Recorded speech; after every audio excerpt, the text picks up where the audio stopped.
मुगलों को भले ही कितना कट्टर माना जाता रहा हो, लेकिन सल्तनत के ज्यादातर बादशाहों में रंगों के लिए चाहत कम नहीं थी।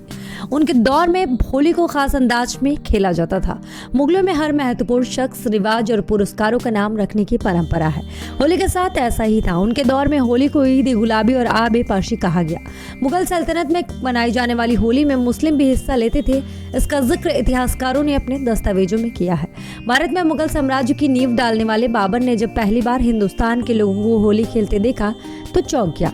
उसने देखा कि कैसे हिंदुस्तानियों के लिए होली रंगों का उत्सव है और यहाँ के लोग हौदियों में रंग वाले पानी को भरकर उसमें लोगों को फेंक रहे हैं। बाबर के लिए होली का उत्सव चौंकाने वाला था। 19वीं सदी के इतिहासकार मुंशी जकाउल्लाह ने अपनी किताब तारीख हिंदुस्तान में इसका जिक्र करते हुए लिखा, बाबर ने देखा कि हिंदुस्तानी लोग रंगों से भरे हौदिये में लोगों को उठाकर पटक रहे हैं। बाबर को होली और इसके खेलने का तरीका इतना पसंद आया कि उसने हौदियों को शराब से भरवा दिया।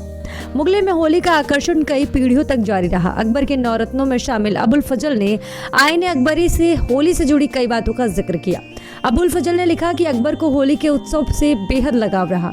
उनका लगाव इस बात से समझा जा सकता है कि वो साल भर ऐसी चीजें इकट्ठा कराते थे जिससे रंगों का छिड़काव और पानी को दूर तक फेंका जा सके।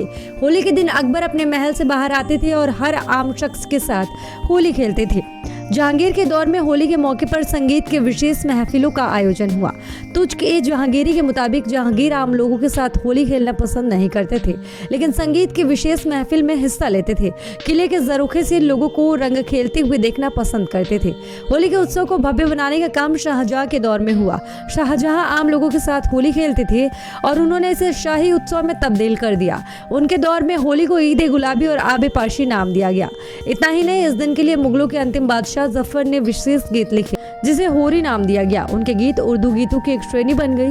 जफर ने लिखा कि क्यों मुंह पे रंग की मारी पिचकारी, देखो कुंवरजी दूंगी मैं गारी। एक उर्दू अखबार जामे जहनुमा में 1844 में लिखा, जफर के शासन में होली के लिए विशेष इंतजाम किए जाते थे।